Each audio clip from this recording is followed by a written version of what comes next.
সকলকে নমস্কার। আজকে আমরা যে বিষয়টা নিয়ে আলোচনা করব, আমরা কিভাবে কাজে অথবা আমাদের কর্মে আমরা সফলতায় পৌঁছাবো। আমরা অনেকেই কর্ম করতে গেলে আগে আমরা ফলের চিন্তাটা করি। এই ফলের চিন্তা না করে যদি কেউ কর্ম করে, কর্মটাকে ভালোবাসে, তাহলে কিন্তু সে উন্নতির শিখরে পৌঁছে যায়।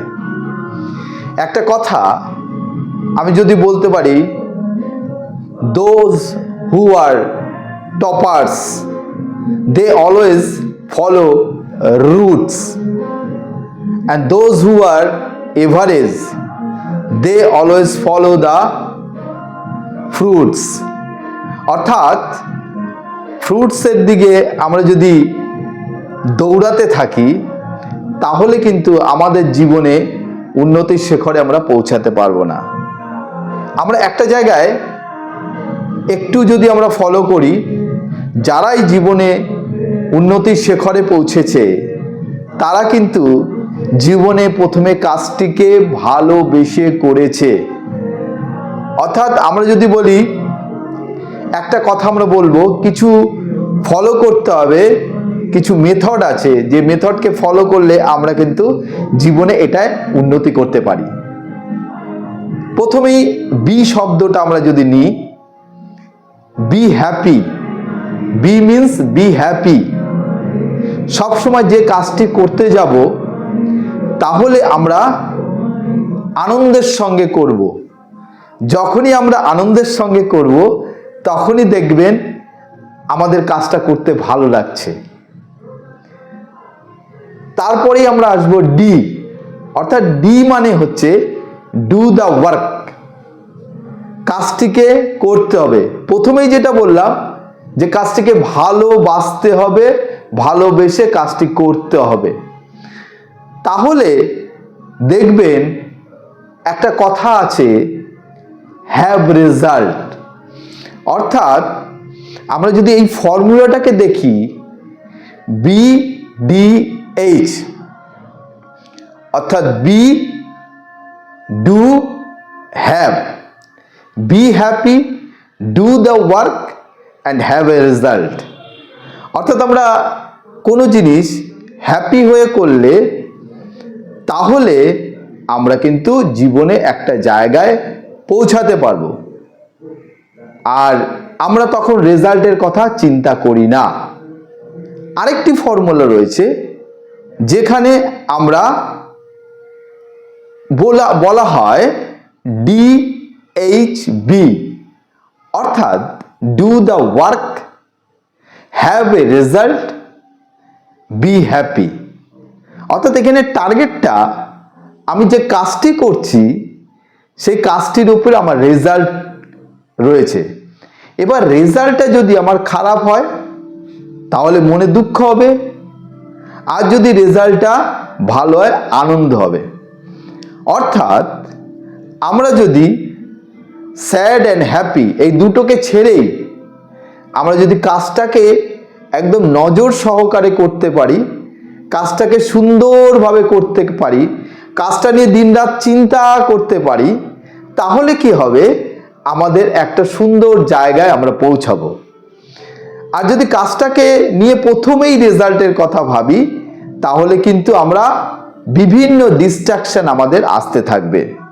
কাজটা ভালো হবে কি, আমি কি করতে পারবো, আমাকে যদি মাঝে কেউ বাধা দেয়, আমাকে যদি কেউ মাঝে আওয়াজ করে, কেউ যদি পিছন দেশে ঠেলা দেয়, আমার দেশটা ঠিক আছে তো, এইসব ভাবনাগুলো আমাদের আসতে থাকবে অনবরত।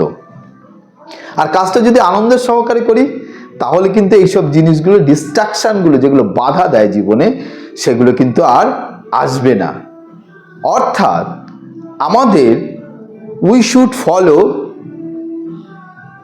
ফার্স্ট ওয়ান মিন্স, যে প্রথম ফর্মুলাটা যেটা বললাম, B happy, do the work and have a result. এই ফর্মুলাটা মেনে চললে জীবনে অনেক উন্নতির পথ হয়। আমরা অনেক সময় ভাবি যে আমরা লেখাপড়া শিখলেই, ডিগ্রি নিলেই অনেক উন্নতির শিখরে পৌঁছে যাব। কিন্তু যারা বিশ্বে বড় হয়েছে তারা কিন্তু প্রথমে কাজটিকে ভালোবেসে করেছে। দেখবেন অনেক কিছু লক্ষ্য করে সমাজে বা দেশ বিদেশে লক্ষ্য করে দেখবেন যারা বড় হয়েছে তাদের হয়তো শিক্ষাগত যোগ্যতা অনেকটাই নেই, তারা কিন্তু বড় মাপের হয়েছে, তারা জীবনে নাম করা হয়েছে।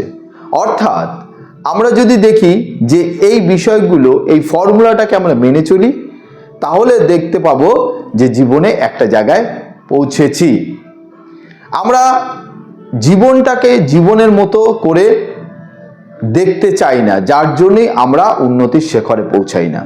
কেননা আমাদের জীবনে কোনো কাজ করতে গেলেই আমাদের বিভিন্ন দিকের থেকে বিভিন্ন বাধা বিপত্তি, অর্থাৎ ইংরেজিতে যেটাকে বলা হয় ডিস্ট্রাকশন, এই ডিস্ট্রাকশনটাকে আমাদের কাটিয়ে উঠতে হবে।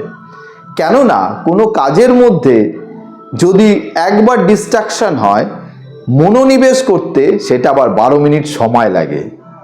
তাহলে আমাদের যদি বারে বারে ডিস্ট্রাকশন বাধা আসতে থাকে, তাহলে আমাদের এই রকম ভাবে 12 মিনিট করে আবার অ্যাটেনশন দিতে অনেকটা সময় আমাদের কেটে যায়।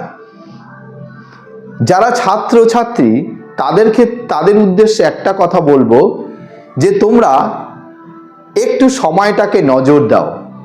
কেননা প্রতি সেকেন্ডকে যদি আমরা রেসপেক্ট করি, তাহলে কিন্তু প্রতি মিনিটকেও আমরা রেসপেক্ট করব।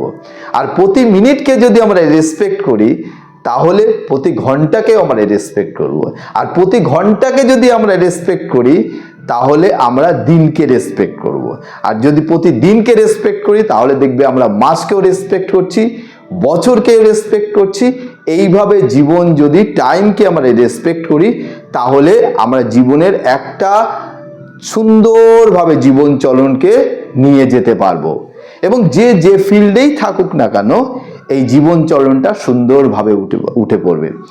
একটা জিনিস সবার কাছে বলতে চাই, বিশেষ করে যারা পড়াশোনা করছো, যারা ছাত্রছাত্রী, তাদের ক্ষেত্রেও একটা বিষয় বলতে চাই। দেখবে আমাদের জীবনে যেসব ছাত্রছাত্রীরা বড় হয়েছে, তারা কিন্তু ডিসিপ্লিনভাবে লাইফটাকে লিড করেছে। অর্থাৎ তারা ভোরে উঠেছে, পড়াশোনা ঠিক মতো করেছে, টাইমকে রেসপেক্ট করেছে, করার ফলে তারা একটা জায়গায় গিয়ে পৌঁছেছে। আর আজকে যারা বড় হয়েছে, তারা গত দিনগুলোকে ঠিকভাবে কাজে লাগিয়েছে। অর্থাৎ আমরা যদি সময়কে ঠিক মতো কাজে লাগাই, ধরা যাক আজ থেকে আমরা 5 বছর পরে কোনো জায়গায় আমার একটা লক্ষ্য রয়েছে পৌঁছানোর, তাহলে আজ থেকেই কিন্তু সময়টাকে কাজে লাগাতে হবে ঠিক মতো। আর সময়কে কাজে না লাগালে, আর কাজকে ভালোবেসে না করলে, আমরা কিন্তু সেই টার্গেটে পৌঁছাতে পারবো না। অর্থাৎ লক্ষ্যে পৌঁছাতে গেলে আমাদের সেইভাবে নিজেদের পরিকল্পনা করতে হবে। পরিকল্পনা না করে যদি আমরা কোনো কাজ করতে চাই, ভালোবেসে না করে যদি আমরা কোনো কাজ করতে চাই, তাহলে সেই রেজাল্টটা বা সেই ভালোবেসে কাজটা যেটা করছি, সেটা ঠিক জায়গায় গিয়ে পৌঁছাবে না, যদি ঠিক মতো আমরা সময় মাফিক অথবা নিয়ম মেনে না করতে পারি।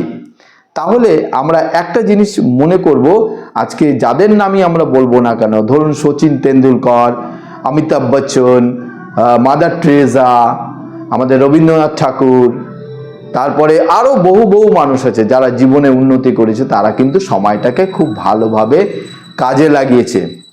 আর একটা ছোট্ট কথা বলি, যে কথাটা খুবই মূল্যবান সকলের ক্ষেত্রেই, যেটা হচ্ছে একটা কোটেশন পড়েছিলাম, পৃথিবীতে কেউ কারোর উন্নয়ন ঘটিয়ে দিতে পারে না, কেবল মানুষ নিজেই পারে তার নিজের উন্নয়ন ঘটাতে।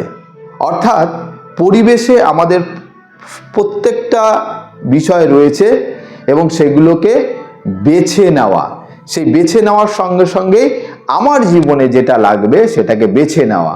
আর সব থেকে বড় মূল্যবান সম্পদ যেটা আমরা বারে নষ্ট করে দিই, সেটা হচ্ছে সময়। এটা কিন্তু আমরা বিনা পয়সায় পাই বা ফ্রিতে পাই, কিন্তু আমরা এটাকে নষ্ট করে চলেছি। অর্থাৎ এই মূল্যবান সময় আমরা যদি কাজে লাগাই, এই সময়টাকে কাজে লাগালেই আমরা উন্নতির শিখরে পৌঁছে যাব। ভাগ্যকে দোহাই দিয়ে কোনো লাভ নেই, আমরা সময়কে সম্মান দিলেই দেখা যাবে যে আমরা ঠিক জায়গা মতো পৌঁছে গেছি।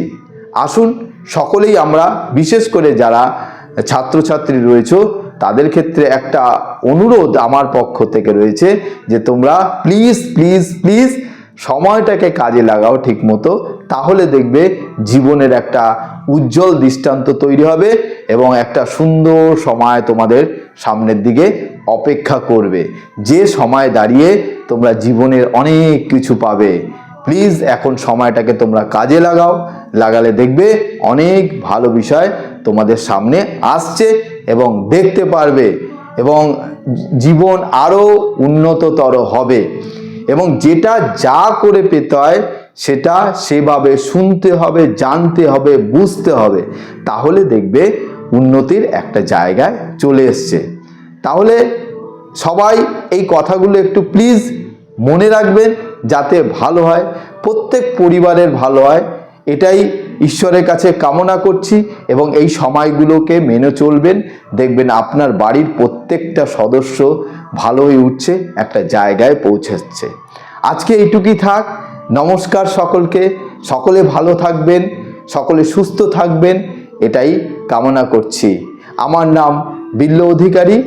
আমার এখানে যদি ভালো লাগে তাহলে একটু সাবস্ক্রাইব করবেন, লাইক করবেন এবং ভবিষ্যতে আরও ভিডিওর জন্য যদি ভালো লাগে অনুরোধ করবেন। নমস্কার সকলকে।